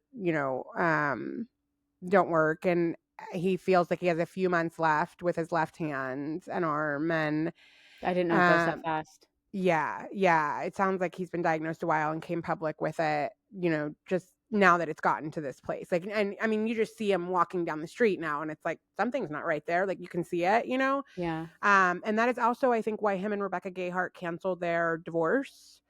They're still separated, but because of everything going on, they're not going to divorce, and they're devoted to like spending time with their kids that they have together. And and he probably needs like a legal person that can legally like make decisions for him and stuff. Yeah, and he got emotional. Like Diane Sawyer asked him, like, who do you lean on? And he said, I call Rebecca. I call her every day, and she's my rock. And then he got like a little bit emotional, and you could also just tell that it was a little bit of a strain for him even to like talk a lot. It's obviously made progressions. And I absolutely loved McSteamy, and yeah, I love Eric Dane. And so yeah, my thoughts and prayers and all those things. And yeah. Brutal. We do have some Valley news. Oh my God. What do we have from the Valley? So first of all, Lala and Sheena are both joining full time. This is all allegedly coming through the grapevine, but so I don't know for sure, but this is what I've seen is Lala and Sheena are probably joining full time. I think they're bringing in Lala, just speculation, to be a friend to Janet and Michelle. I do too. I do too. So, I've and seen Sheena, pictures of like, them on social media, and I yep. also think Lala and Sheena are having drama, which will be something they have play out. Oh fuck yes! I'm Yeah. honestly excited to see Lala, and I made it. I was just making a TikTok about this because I was putting it on our page about the cast announcements. It's Live on Air, the TV producer, has broken down the finale of VPR. Have you seen these I saw yet? that. I'm Yeah. really hoping that she knows about the challenge and can tell me about who competes when. Yes, we will tag her. Yeah. We'll make a little clip and tag her. But she said that in that finale, like usually in the finale of a TV show, a reality TV show, there's like an unspoken rule that people will make up. Whatever fights have been lasting through the season, like people will make up and at least try to move forward so that you can film with each other next season, so that a show continues on. Like whatever beef you've been beefing about, like let's facilitate a like conversation and a Reconciliation. makeup. Yeah. And Sheena is, a producer's wet dream, and she as the good soldier that she is, does what she's supposed to do. And in that finale, she was trying to facilitate Tom and Ariana talking. And so was Right. Lala. Like they were all kind of under this assumption that yes, we know that you're mad at him, we know that he cheated on you, blah blah blah blah blah, but like this is our job. Yep. And the part of the unspoken agreement that we have is that you will make up with him so that we can continue to make this show. And Yeah. when you don't make up with him so that we cannot continue to make this show together, you put all of our jobs at risk. And so I think like when you think about it that way, that there's unspoken rules amongst the cast that we don't really realize, but that obviously exist because otherwise how would you have storylines? Then I kind of see where Lala was coming from in that finale. And I think she knew that the show was over. Finally, Lauren, we had just started becoming friends when we started talking about VPR, and you were 100% team Ariana, and I was like, I understood all the perspectives. Yeah. It wasn't that I think Ariana's wrong, because if a guy did that to me, I'd probably be like, he could get fucked. I don't give a shit about your show. But at the end of the day, if you're Lala, this is your life that like she's not being asked to host Love Island. She's not like, like this is my livelihood. And it's also everybody else's livelihood that's here. The production crew, the this, the that, like, get over yourself and come on. Like, and for me, that felt fair. Yeah, I think like, yeah, you see both sides. And I guess I see both sides now knowing that. And I'm sorry that I wasn't accepting of your influence then. Thank you. You're welcome. It means a lot. Okay, so the other piece of news is that potentially Jeremy Maddox is going to be joining the cast. This has been a rumor for a while. So I'm curious to see what happens with it. I also want to know if we're going to get more Schwartz and Sandoval. I honestly pray for Schwartz and Sandoval. I need a comedic duo in this godforsaken TV show. Yes, please. Bring the goobers. Yes, if we're getting rid of Jax, you got to give me Sandoval and Schwartz. Yeah, and you got to leave Jeremy Maddox away from here. We do not need truly toxic, heinous people on this TV show, and I think he is a toxic, heinous person.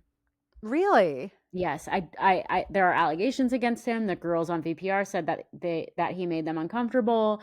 He got caught with all those drugs. I think he's a freaking weirdo. Well, I'm not willing to go that far. Yeah, but it's possible. I am. I mean, there's like DV allegations and stuff. I don't know enough. You know what I mean? Like, yeah. And so I'm not gonna. I wouldn't want to weigh in without knowing more. There's allegations against Justin Baldoni, and sure. Yeah, but there's also other things going on there that makes you think, okay, it's a little weird. I just think he just gives me like creepy vibes. And on top of all of that, he has the personality and charisma of a cardboard box. That we've seen. I don't know. Both him and Ariana grew up here in the same house. It's hard for me to believe one is so different than the other. Is it? Yeah. I feel like, well, maybe that's. I think Ariana has amazing PR. Oh yeah. Also, him and Ariana do not speak anymore. But I think from what I've read, it feels like that's very much just because he didn't disown Sandoval. Yeah, you think, yeah, I mean, And that's hard because I think Sandoval can like trick you into thinking, I've let you stay at that apartment that was mine. I've been a better friend to you than your own sisters. I think Sandoval could get in your head that way because he's such a love bomber. yeah. I mean, just imagine, like, if I had an affair Yeah. and I cheated with somebody for 9 months in Yeah. front of your guys' faces, our neighbor, let's say, Yeah. and Zach was like, I know you love Lauren, but like, can you believe that she did this to me? Like, doesn't that change the whole perspective that you have of her? I mean, I love you, This is a Zach, test. but I'm. You're not asking me to quit the podcast with her, are you? Like, I mean, you know, and We again, have I think 14 that subscribers, 14 loyal subscribers. We can't let them down, Zach. exactly. I Yeah. think we have 16 now. Thank you very much. Oh, Um, by the way, that was not sarcasm. I know. We are like so excited. Yeah, we are. No, I send you a screenshot every time somebody new subscribes. every subscriber I love. Anybody who says like just normal, not, I don't even care if you disagree, as long as it's like I disagree with that perspective and not like your shirt is stupid. Like, all right, fuck off. Yeah. Anyways, circling back, I also think, and we have said this 100 times, is that I think I just have such a different perspective because I live in a small town and have lived here for 30 years. Yeah. So you don't have the luxury here of being like, I'm not talking to him anymore because he like cheated on so and so. Like, all right, well, Yeah, but when they you live see in him at LA. Walmart, I think Walmart. I mean, I think Walmart. I think LA is smaller than you think it is, especially in these like, let's make it in reality TV circles. Right. Yeah. Like when they're all in WeHo all the time. Yeah. Okay, so that's the Valley news, except there's one other piece of Valley news, which is Allie Luber has apparently moved to Charleston. And that is interesting for two reasons. Okay. Are First, you wondering why it's interesting? no. Wondering where Charleston is. Oh, Charleston is in South Carolina. Thank you. I need to work on my geography. Big as shit. That's okay. It's a really cute coastal town in South Carolina. It's very like it's very southern, like kind of like classic southern feeling in the charming way, not in the annoying way. Like it's very charming. Is this going to be like a southern charm thing? Is this where we're about to head? Because you said southern and charm. Yes. So Southern Charm is filmed in Charleston, and so is Southern Hospitality. So are we thinking she might be on one of these? And the rumor is that she's joining Southern Hospitality. Have you watched that show? No. Okay, it's good. Okay. So if she's on that show, we might have to recap that next season. We'll see. That's the rumor. There's been pictures of her hanging out with the cast. It's also set in a restaurant setting. Well, it's more like a club setting, but is this the show with the mom that lost custody of her kids? No, that is Southern Charm. Okay. The other show that's filmed there. That one is pretty dark. Yeah. You had mentioned one of the women, and I went on like a deep dive. Yeah, Catherine Dennis. Yeah. And then I was like, don't do this to me ever again. Like, I can't watch this show. This is so dark. This is awful. Yeah, that's the first few seasons of that are really dark. It gets, as many shows like this, it's like the first 3 or 4 seasons are really dark and really authentic, and then they become TV personalities. Southern Hospitality is not dark. It's just like young drunk people drama. So it's good in that way. It's interesting in that way. And so she's allegedly joining. She's not much of a partier as far as I know, but I'm glad she's getting away from James. Well, speaking of the Valley, I'm just curious if you followed anything on this, because I have not. All I heard was I just saw a headline on Reddit that was saying that Danny's been getting weird on social media. Yeah. What's going on there? He has been talking some shit and liking comments that are part of a specific storyline, I think. I actually don't remember the details. I kind of like filed it away because I don't have space in my brain to like hate Danny right now. I know, same. Okay, so this is what happened. This was commented on Nia's Instagram, and her husband, Danny, liked it. I think the majority of the cast knows how sneaky and manipulative Brittany is, but they were afraid to hold her accountable because they were afraid the fans would turn on them because of everything she's going through with Jax. So that's what the headline says. And then the comment says, Brittany was definitely behind the Danny and Nia attacks this season. She's been in Janet and Jax's ear. She knew they would do her dirty work for her so she could sit back and look sweet and innocent. Justin, just like how she completely threw her best friend under the bus. She's been best friends with Zach for 17 years, and she ran back to Janet and told Zach what he said, knowing he was blackout drunk, knowing dang well that he didn't mean what he said and he wouldn't remember it.